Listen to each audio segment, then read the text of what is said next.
বিস্ফোরক মন্তব্য তৃণমূল বিধায়ক শওকত মোল্লার। বিজেপি নেতা শুভেন্দু অধিকারীকে নিয়ে তীব্র ভাষায় আক্রমণ করলেন টিএমসি বিধায়ক শওকত মোল্লা। তিনি বলেন, শুভেন্দু অধিকারীকে চোর বলা হলেও আমি অবাক হব না।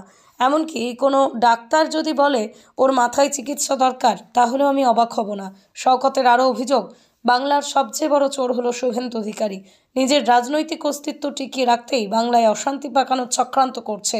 তিনি মহেশতলার সাধারণ মানুষ, বিশেষ করে মা বোনদের ধন্যবাদ জানিয়ে বলেন, শুভেন্দুর সম্পর্কে মহেশতলার মানুষ সঠিক কথাই বলেছে। ওর আসল চরিত্র সবাই বুঝে গেছে। এই মন্তব্য ঘিরে নতুন করে উত্তাল রাজ্য রাজনীতি। আরও রাজনৈতিক খবর ও বিশ্লেষণের জন্য থাকুন ও চোখ রাখুন খবর আরামবাগের পর্দায়। দেখুন, এই বাংলার সবচাইতে যদি বড় চোট থাকে শুভেন্দু অধিকারী। বাংলার মানুষ ঠিকই বলছে, এবং বিশেষ করে সেদিন মহেশতলার মা বোনদের আমি ধন্যবাদ জানাবো, সঠিক কথাটাই বলেছেন। কারণ নিজে বাঁচার জন্য আজকে বিজেপিতে নাম লিখিয়ে গোটা বাংলাটাকে অশান্তি করছেন।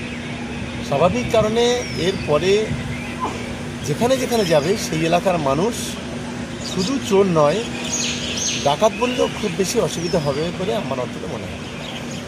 আর একটা অভিযোগ উনি করেছেন কালকে, যে কালকে নাকি ওনাকে ডিস্টার্ব করা হয়েছে এবং উনি তার ভিডিও তুলে নিয়ে এসছে, সেটা নাকি উনি কোর্টকে জানাবেন বলেছে। যে একটা গান বাজানো হয়েছে, গিরগিটি ফিরগিটি এইসব বলা হয়েছে, সেটা নিয়ে ভদ্রলোকের নিজের অ্যাটিটিউডটা নিজের আয়নায় একবার দেখতে বলবো। উনি যখন কথা বলেন, উনি যখন কোনো প্রেস মিডিয়া করেন, উনি যখন বক্তব্য রাখেন, ওনার ফেসটা কেমন হয় সেটা বাংলার মানুষ উপলব্ধি করছে। বাংলার মানুষ এই কালচারে বিশ্বাসী নেই।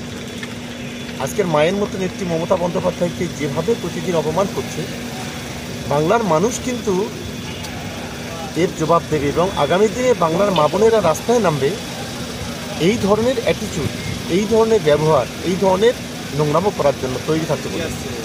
নার্সিং হোম, এখানে অভিজ্ঞ ডাক্তার দ্বারা normal, caesar, high risk pregnancy, delivery সহ সমস্ত অপারেশন সুলভে করা হয়। Doctor Kalidas Ghosh MBBS, MD gynae, DNB, FICOG অভিজ্ঞ প্রসূতি ও স্ত্রীরোগ বিশেষজ্ঞ, কোর্ট রোড, আরামবাগ বাস স্ট্যান্ডের সন্নিকটে। যোগাযোগ নম্বর 7384893374 অথবা 9153144650 অথবা 7001653381।